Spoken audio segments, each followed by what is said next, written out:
Good morning, friends, and welcome to today's session, The History of English Literature. Dear friends, आज का हमारा यह video restoration age पर second part होगा। तो आइए स्टार्ट करते हैं। जैसा कि पहले वाले पार्ट में हमने कवर किया था रेस्टोरेशन एज की महत्वपूर्ण किंग्स को, अर्थात कौन कौन से किंग्स या शासक शासन करते हैं।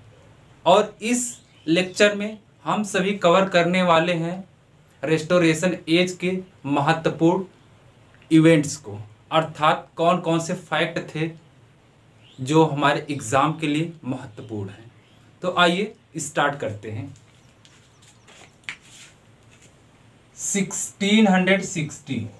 1660 में, जैसा कि आपको पता है कि 1660 में चार्ल्स सेकेंड इंग्लैंड की गद्दी पर शासन करना प्रारंभ करता है।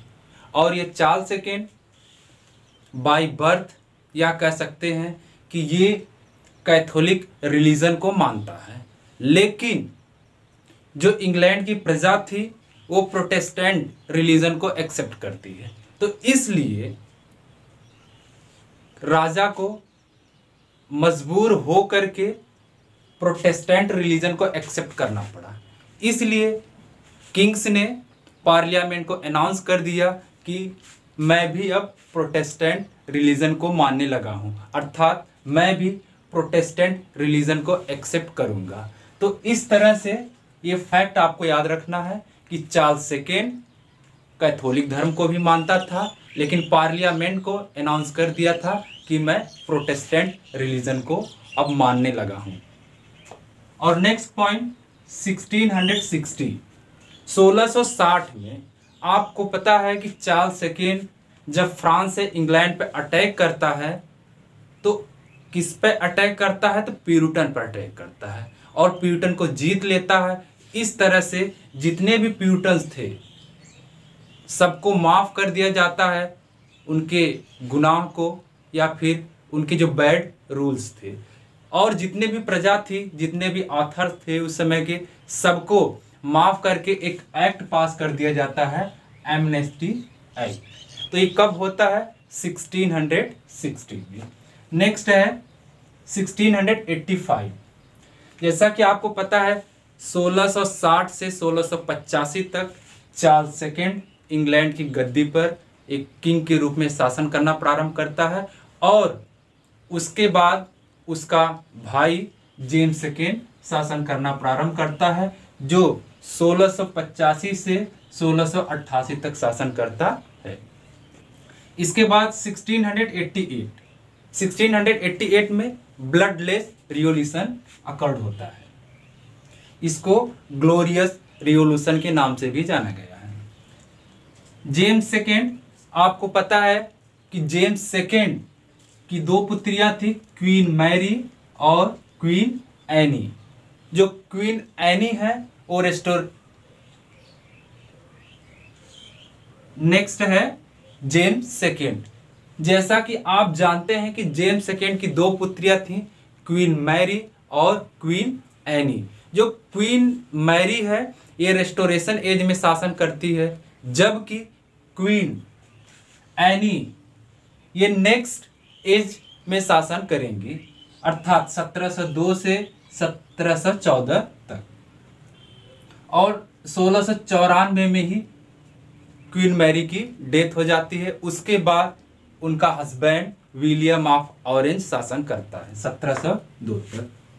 1665 यह वह दौर है जब इंग्लैंड में प्लेग आ गया था।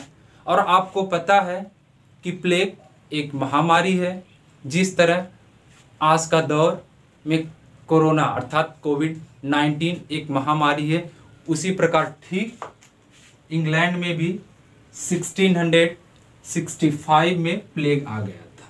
लेकिन 1666 में एक और महामारी थी, या इंग्लैंड पर एक और संकट था जिसका नाम था फायर ऑफ लंदन।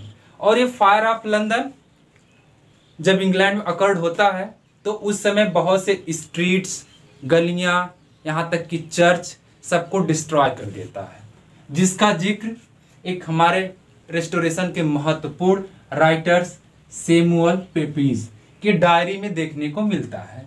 तो आप इस तरह से 2 पॉइंट याद रखेंगे कि जो सैमुअल पेपीज हैं उनका महत्वपूर्ण वर्क है डायरी, और इस डायरी में ग्रेट फायर ऑफ लंदन का जिक्र किया गया है, वो भी डे बाय डे, यानी 5 दिन तक ये रहता है। नेक्स्ट है 1680 में rise of Whig and Tory. ये 2 पार्टियां रेस्टोरेशन एज की महत्वपूर्ण पार्टियां थी, और ये इन पार्टियों का उदय रेस्टोरेशन एज में देखने को मिलता है, वो भी 1680 में। ये जो विग पार्टी है ये बहुत ही इंपॉर्टेंट पार्टी है। इस पार्टी के जो सपोर्टर हैं, जो लीडर थे, वो है एंथनी कूपर। जबकि ये टोरी पार्टी है, इसके सपोर्टर कौन थे? लॉर्ड डैनबी। कौन थे? लॉर्ड डैनबी। और साथ ही साथ एक क्वेश्चन और आपको याद रखना है कि जब क्वीन एनी का शासन स्टार्ट होता है इंग्लैंड में 1702 के बाद, तो उस समय ये जो टोरी पार्टी है इसका प्रभुत्व देखने को मिलता है, और साथ ही साथ विग पार्टी का भी देखने को मिलता है। लेकिन मुख्य रूप से जो टोरी पार्टी है ये बहुत ही प्रोमिनेंट हो जाती है। और एक क्वेश्चन और आपको याद रखना है कि जो विग पार्टी है, ये विग सपोर्ट ऑफ पार्लियामेंट, यह पार्लियामेंट का सपोर्ट करती है, जबकि ये टोरी पार्टी है, टोरी ये सपोर्ट ऑफ किंग अर्थात चार्ल्स सेकंड का सपोर्ट करती है। आपको याद रखना है, अगर ट्रिक बनाना चाहते हैं तो टोरी यानी राजा यानी किंग का सपोर्ट करती है। नेक्स्ट है 1685, 1689 में बिल ऑफ राइट आता है, और ये किसके द्वारा लाया जाता है? तो ये क्वीन मैरी और उनके हस्बैंड विलियम ऑफ ऑरेंज के द्वारा इंग्लैंड में लाया जाता है। तो इसको आपको लर्न करना है।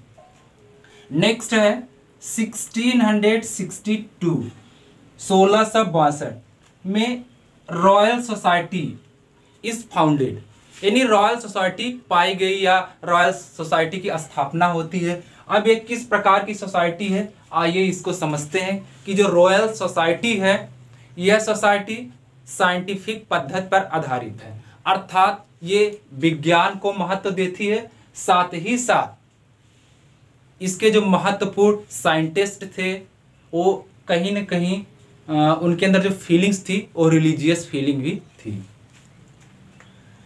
तो इसी सोसाइटी के जो मेंबर्स थे, जो इस पे वर्क आउट करने वाले पर्सन्स थे, आगे चल के एक महान वैज्ञानिक भी बनते हैं, जिनमें एक महत्वपूर्ण नाम आता है न्यूटन्स लॉ। तो आपको इस पॉइंट को, इस फैक्ट को याद करना है कि जो रेस्टोरेशन एज है, इसी एज में न्यूटन्स लॉ भी आता है, जो कि ग्रेविटेशनल अर्थात गुरुत्वाकर्षण पर आधारित था।